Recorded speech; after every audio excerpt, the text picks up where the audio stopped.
il y a quelqu'un qui a fait un témoignage qui m'a vraiment, en fait, surpris de le voir. Monsieur Raymond Bernier, qui est malade présentement, je pense, un problème pulmonaire. Il est député de... Oh, c'est pas grave, ça. Il est en réunion. Oh, il reste la balle de Jacques Maheu, mais on va s'en députer. Écoutez, Raymond Bernier est quelqu'un qui, je peux vous le dire, vous savez, on parle souvent des politiciens, des gens qui travaillent dans nos gouvernements, puis on se plaint que des gens-là ne sont pas travaillants, mais Raymond Bernier, c'est probablement la personne qui a plus travaillé que moi dans ses années de carrière. C'est parfait, oui. Puis, je vais vous dire pourquoi je veux en parler, puisque je veux adresser un remerciement à Raymond qui ne pouvait pas être ici ce soir. Sûrement qu'il aurait été ici s'il était en pleine santé. Mais Raymond Bernier, c'est rare que moi j'ai approché des politiciens et dire j'ai besoin d'un coup de pouce.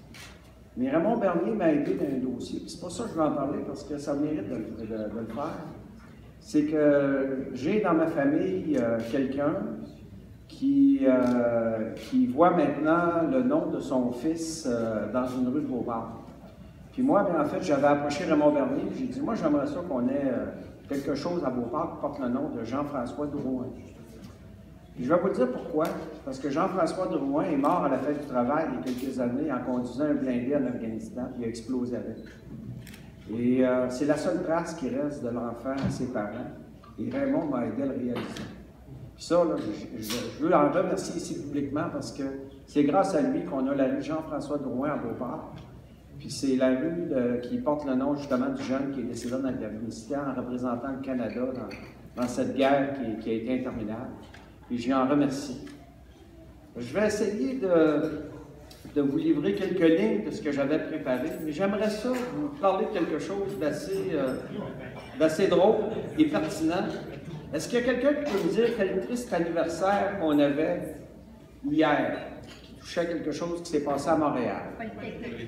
La Polytechnique. Je vais vous parler d'une histoire qui m'est arrivée. La Polytechnique, ça me rappelle un souvenir, mais celui-là est particulier. Dans les années 80, je vais revenir après ça avec quelque chose qui parle de mes équipes, mais dans les années 80, exactement, 89, c'est en 89, aujourd'hui, j'étais à Montréal, à l'île Charon, je ne me rappelle plus quel hôtel. C'était le Sheraton à l'époque? L'auberge du Bernard, oui. Imaginez-vous que dans les milieux des années 80, là, Jacques Maheu a déjà été patrouilleur, puis ceux qui ont déjà eu des commerces peuvent vous le dire, les voitures, Marc Grondin, il n'y a pas de voiture qui partait parce qu'il y avait un injecteur de démarrage à poids. Puis moi, bien, j'avais convoqué les médias sur l'île Charon avec une dizaine de voitures, les ingénieurs des fabricants, pour dire, on va dire aux gens comment démarrer leur voiture, parce que moi, ça faisait 2 ans, depuis 86, 3 ans proche, que je dépannais des gens au téléphone. Je me dis, ça n'a pas de bon sens, ces technologies-là. Puis, je vais faire une petite remarque, c'était normal que les gens disent, les représentants, quand ils vendaient le véhicule, qu'ils livraient aux consommateurs, c'était une injection, tu ne touches pas à la pédale. Oui, mais quand il fait froid, ça ne démarre pas. Il fallait avoir une technique pour cela. Alors, moi, je convoque, j'ai 10 véhicules fournis par des fabricants, des ingénieurs des compagnies. Je me rappelle M. Désiel, Richard Désiel de Ford, qui était là pour m'aider. Il y avait Roch Sylvain, trailer de l'équipe, Brenda Sans Façon. Puis à l'époque, les communications étaient gérées aussi à Québec par M. Jean-Claude Dufresne, qui avait été directeur général, qui à la fin, après de sa retraite, travaillait aux communications. J'avais dit, M. Dufresne, j'organise une clinique sur l'île Charon, parce que c'est à Montréal que ça se passe, pour parler de démarrage de véhicules. Comment dire aux gens comment démarrer leur voiture? On est au mois de décembre, là, la même date qu'aujourd'hui, exactement, une belle journée ensoleillée. La conférence est convoquée pour 10 heures. Ça fait 2 semaines qu'on a fait les invitations. Puis là, puis j'avais réservé une salle pour accueillir les médias, ça me donnait une salle plus grande qu'ici. J'ai dit, bon. Et M. Dufresne m'avait dit, Pierre, ça fait 100 ans que les gens ont des voitures, tu vas leur dire comment démarrer leur voiture. Je pense que tu n'as pas un bon projet. Puis là, bien, Brenda Sans Façon, qui était aux communications chez nous, me dit, Pierre, tu sais, Pierre, M. Dufresne ne voit pas bien ton idée, il est 9h30, puis elle dit, aujourd'hui, hier, il y a eu le drame de la Polytechnique, on n'aura pas un show, il y a un journaliste, Puis là, je voyais M. Dufresne qui m'accueillerait le lendemain en me disant, Pierre, je te l'avais dit, hein, ça fait 100 ans que la voiture. Mais ce que vous ne savez pas, vous savez des fois le timing, là, ça ferait toute la différence. La conférence qui avait lieu à Montréal est reportée à 2h l'après-midi. Puis là, je vais vous le dire, là, il y en a tous des journalistes, cette activité-là, puis des camions antennes, des micro-ondes. Il est 10h moins quart, on voit sortir du tunnel de la Fontaine, pas un camion.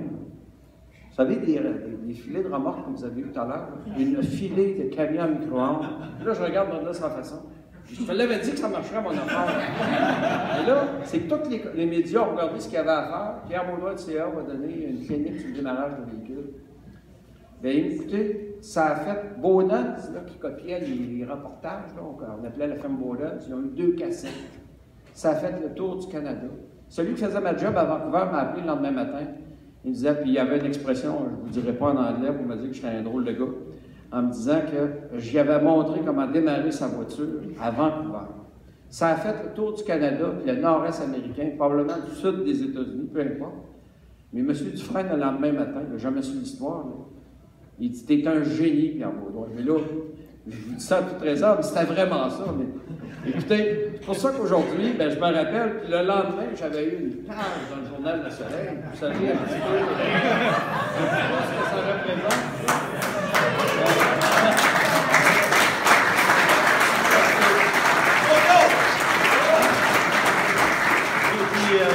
Écoutez, on avait mis une unité sur la route, là, on appelait l'unité totale, comment il y avait de voitures qui ne démarraient pas à cause de ça, là, qui faisait changement d'huile sur place. On aspirait l'huile, un appareil italien qui aspirait l'huile par le dipstick, puis on vidait l'huile, on changeait les bougies pour mettre les voitures en marche.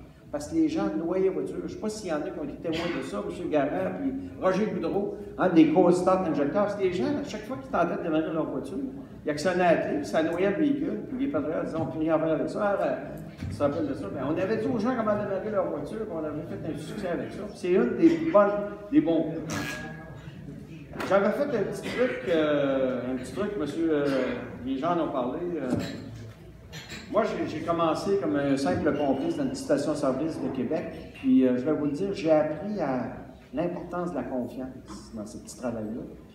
C'est que c'était une station-service Ultramar, puis à l'époque, ça s'appelait Golden Eagle, puis à l'époque, ça venait, l'essence arrivait de Ultramar, de Saint-Réveal, puis pour les Québécois, on n'est pas capable de faire de l'essence de qualité, alors c'était dur à vendre, mais j'ai eu l'honneur de connaître Jacques Rainville, le regretté Jacques Rainville, qui était chroniqueur automobile à Québec. Puis lui, il avait une voiture, un Roadrunner à l'époque, très performant. Jacques, viens donc, bien te servir. Puis en invitant Jacques, j'ai eu tous les muscle cars de la région. Mais en fin de compte, le monde disait, toute la gang de chars puissants, t'inquiète là, on va aller t'inquiéter là. Puis il y a un représentant Ultramar dans vous, qui est venu nous voir. Je ne sais pas ce que vous faites, vous autres les gars, là, mais vous avez 3 pompes d'essence, puis vous vendez plus que le Western Gas Bar à Limoilou qui a 14 000 de service. Mais c'était juste ça, donner confiance aux gens. Puis ça m'a resté. Mais je vais vous dire ce que je suis plus fier. C'est dans les années 70, en 73, quand j'ai commencé comme patrouilleur, de travailler aussi à Québec. La journée que j'ai commencé, je m'en rappelle comme c'était hier, il y a André qui est venu m'accueillir à la porte, et moi je rentrais au 871 mai Saint-Louis, j'avais l'impression d'être à la Maison-Blanche. Vous savez, quand on est jeune à 20 ans, waouh, tu parles d'une grosse compagnie. Mais j'étais fier, mais c'était petit le CA, parce qu'il y avait juste comme moins de 100 000 membres. Mais on était propriété d'une compagnie d'assurance, donc ça faisait des gros bureaux, mais avec pas beaucoup de monde pour travailler au CA. On a grandi avec ça, puis c'était vraiment intéressant. Puis moi, on avait un slogan à l'époque. Monsieur de la Change, j'en ai présenté un l'autre jour, mais le slogan qu'on avait à l'époque, c'était « Travailler au CA, c'est pas payant, mais on a du fun. » Alors, j'ai resté au CA, puis je croyais à l'organisation, parce que je la voyais grandir. Puis quand Robert Barbelnet, écoutez, il faut que je vous le dise, m'a nommé directeur adjoint, Robert, il n'a pas parlé, il pensait bien qu'il en parlerait. Il me rencontre dans son bureau, il dit « Pierre, on va te le dire, tu es le meilleur de l'interne, mais on a engagé quelqu'un presque, qui fait bien notre affaire, qui vient de l'externe, mais pour avoir bonne conscience, on va t'envoyer passer des examens à Montréal. » J'ai rencontré le docteur Legault, qui est un psychologue industriel, pour voir qu'il n'avait jamais vu un numéro comme moi, parce que je m'étais dit, je suis mort, fait que tous bien me ressusciter. Et j'ai été un petit peu, pas arrogant, mais j'ai été un petit peu dérangeant. J'ai rencontré le monsieur, il fait passer des tests, puis il me dit, ben, qu'est-ce que tu fais? Mais moi, je m'étais préparé. Parce que là, je savais qu'il y avait quelqu'un qui avait un job dans ses poches, je m'étais préparé. Donc, j'ai dit, moi, je ne suis pas bon en administration. J'avais lu 3 ou 4 livres. Non, je me rappelle, La mobilisation des équipes de travail, tendance et impact. J'avais été voir le père d'un de nos patrouilleurs actuellement, qui est psychologue. Je dis, ah, c'est quoi qui se passe, les psychologues industriels? Ben, il va parler, tu vas avoir un coup de basket. Ah oui, parfait. Je m'étais préparé, il était avec une mécanique. Puis M. Dorbalma avait dit, tu vas avoir des tests techniques. Ça, par exemple, ça me faisait mon bonheur. Mais comme au Québec, avec William Krause, les livres en français, il s'est fait tout reculer 10 ans en arrière pour avoir du plaisir. Je m'étais fait venir un livre par DICOM, je ne sais pas quoi, peu à l'époque, peu importe, Nash & Bennett, Automotive Technology. Puis j'avais appris ce livre-là par cœur. Puis je pense que l'examen, il l'avait pris là-dedans, parce que quand le docteur m'a rencontré, il dit, qu'est-ce que tu penses de l'examen technique? Très, très bon test, mais je l'ai corrigé. Je dis, comment tu l'as corrigé? Moi, je suis allé, je suis à mort. Il dit, ah oui, je l'ai corrigé, j'ai mis ma note dans le bas. Il dit, t'es mis quoi là? J'ai dit, 100%. J'ai dit, si j'ai une question de mal, je veux que vous me dites où, puis je veux que vous m'envoyiez la réponse. Mais j'étais certain de mon coup. Puis vous savez, des fois, quand on dit des fois, de regarder ailleurs, de regarder vos employés, vous avez peut-être des bons employés, puis j'ai toujours retenu ça. Ça, c'est pas de la prétention, mais c'est vraiment vrai, là. Puis le docteur Leblanc va envoyer un rapport à M. Dorbalin qui va venir sur le bureau. Il dit, Pierre, je suis bien content de t'apprendre que je vais te présenter le rapport. Jamais je le lis, mais c'est marqué, votre candidat d'externe ne se compare pas avec votre candidat de l'interne. Fait que pensez à ça dans vos équipes. Ça, c'est vraiment... Regarde ailleurs, mais regardez-donc chez vous. Puis quand je disais qu'il y a beaucoup de monde que j'ai engagé au CA Québec, bien ça, c'est important. Mais là, je vais prendre quelques minutes avec vous pour vous dire qu'est-ce qui a fait que j'ai changé des choses dans ma carrière. Bien, écoutez, dans les années 70, quand j'ai commencé comme patrouilleur, il fallait dépanner sans briser la voiture. Parce que vous savez, on avait des gros pare-chocs dans les années 70, mais je vois Marc Grondet qui avait du remorquage. Dans les années 70, ils ont commencé à nous mettre des valances, puis des voitures genre Roadrunner, Super B, je ne sais pas l'autre, Transam. C'était pas remarquable. Il fallait jouer au bloc Lego pour mettre la charge sur le châssis plutôt que. Fait qu'on a travaillé à ne pas endommager le véhicule des membres. Là, j'étais patrouilleur. J'avais patenté un système de polarité protégée pour du sauvetage avec une diode et relais industriels pour faire que quand on s'inverse, ça ne part pas. Fait qu'on ne pouvait pas briser les voitures. Donc, dépanner les gens sans endommager leur véhicule. Puis on a acheté en 75, puis c'est drôle parce que M. Gagnon, Dave Gagnon, a dit, je voudrais que tu fasses un nouveau camion. Il a fait un Cradle Snatcher. C'était la sœur volante qui levait les roues à l'avant, on appelait. On était le premier au Québec à en avoir un. Et je disais à M. Gagnon, commandez-le, c'est super. J'avais remorqué des poches. Le premier remorquage que j'ai la nuit à Lévis, sur Saint-Romuald, du Sceau, la rue du Sceau. L'adresse quasiment. Non, l'adresse, je ne me rappelle pas. C'était une voiture européenne que là, il faudrait que je me rappelle le nom. Une Maserati qui avait un carter vide renforcé. Pas capable de lever le camion. Je m'en vais chercher un camion conventionnel.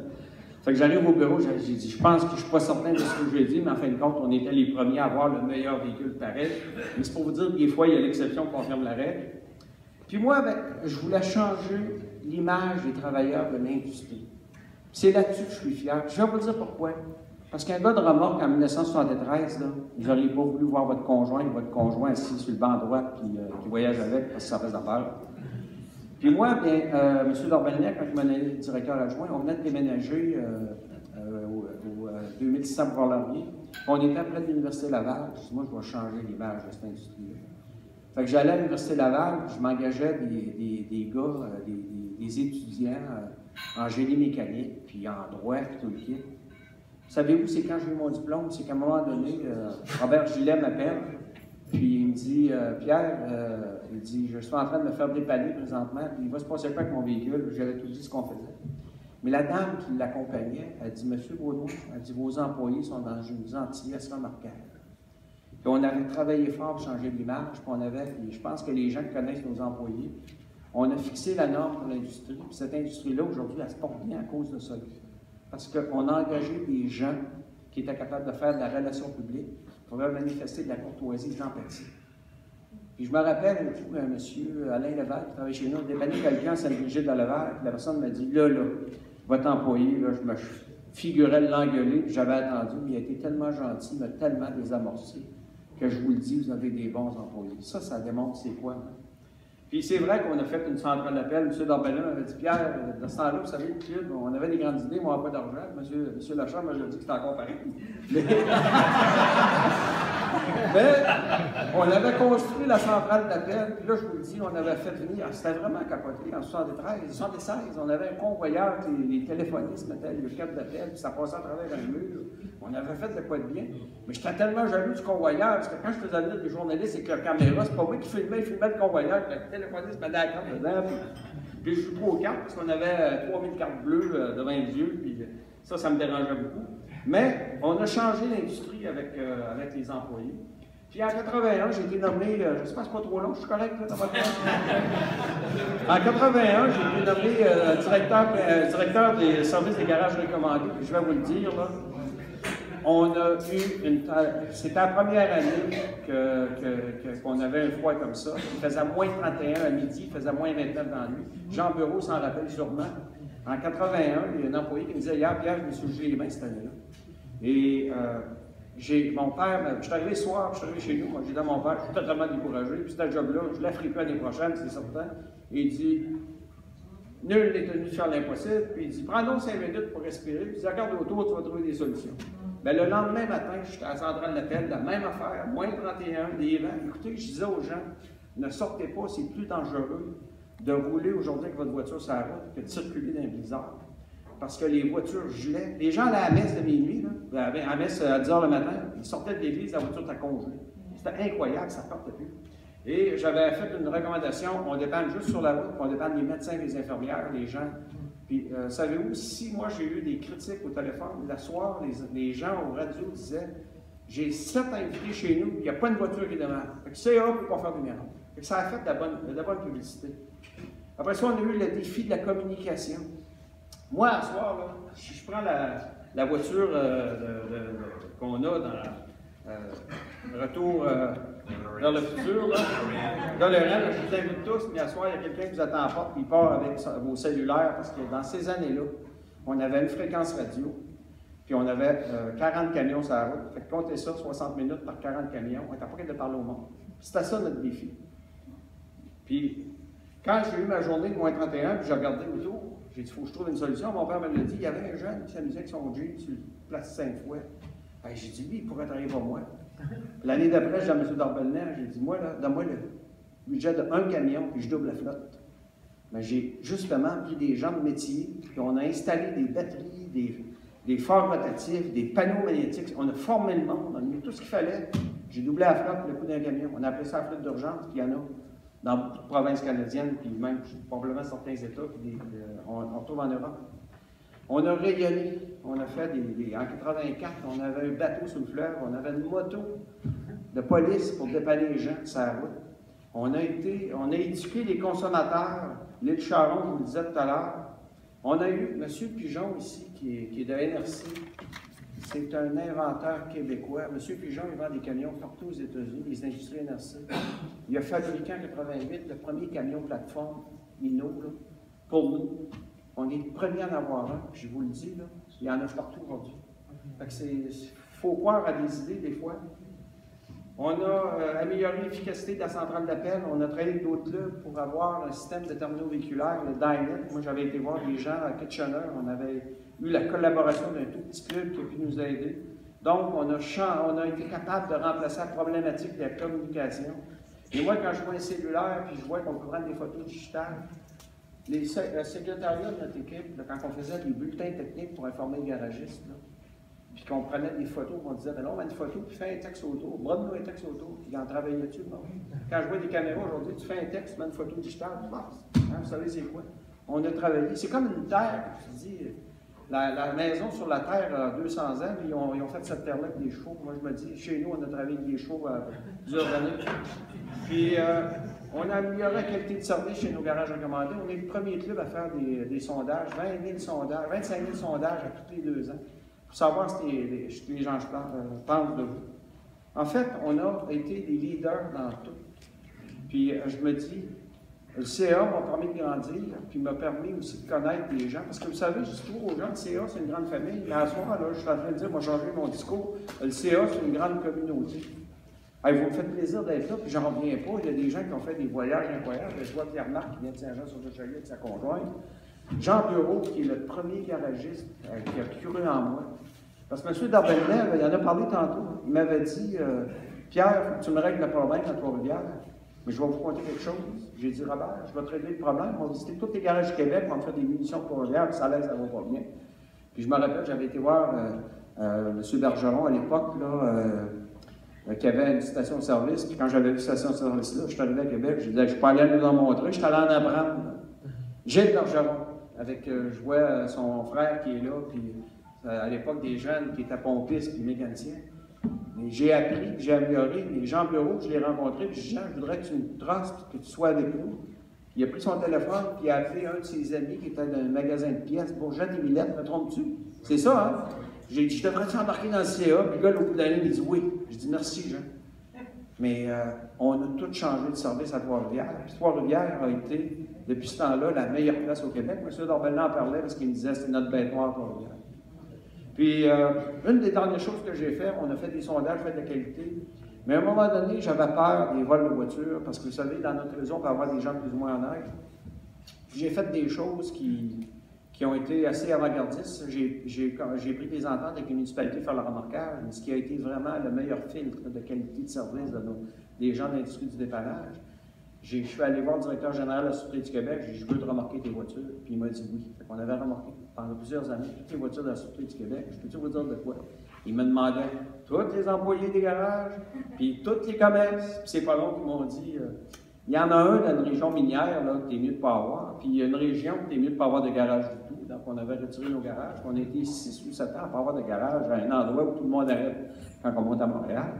C'est pour vous le dire qu'on a trouvé des moyens pour rehausser l'image, rehausser la qualité des services à la clientèle.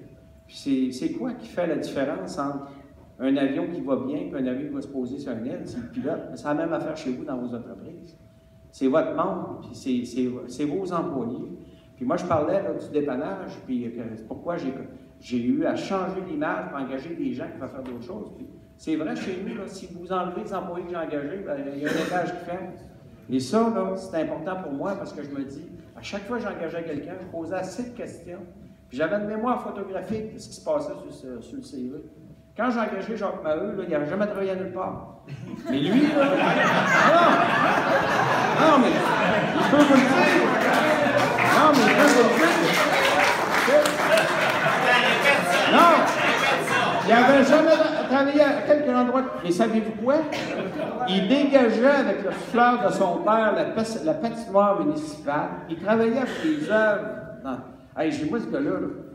Il travaille de même, puis il n'y a pas de salaire. As-tu idée quand je vais le payer? Comment il va travailler?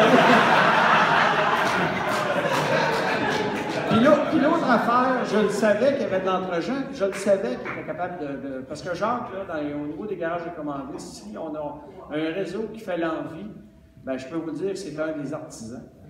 Puis, vous le savez, hein? Puis, écoutez, en tout cas, je ne veux pas passer la soirée à vous dire tout ce que je pense, parce que vous allez finir tard, mais je voulais juste vous le dire comment c'est important les employés pour vous, puis comment ça a fait le différentiel dans ma carrière entre, je travaille avec des gens qui ne collaborent pas, puis je termine en vous disant un jour, M. Dorbellin me dit, Pierre, je suis passé à la centrale d'appel qu'on avait construit ensemble.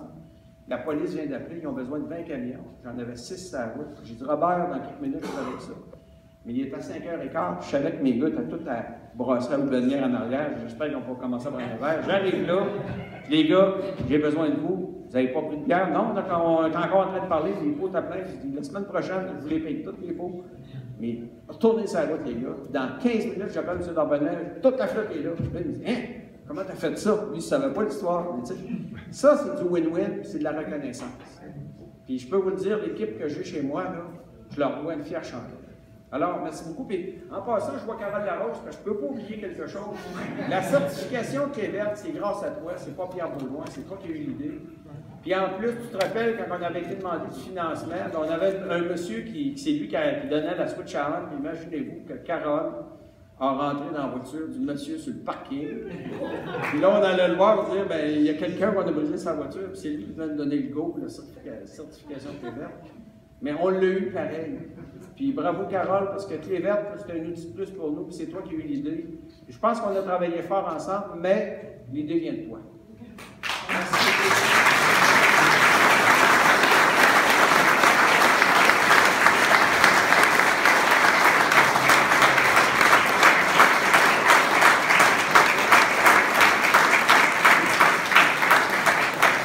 Puis en passant, si vous cherchez Jacques Maheu, là, je lui ai dit que je m'étais acheté une nouvelle voiture, puis je l'ai invité à faire un voyage avec moi, ça se pourrait qu'il disparaisse quelques semaines.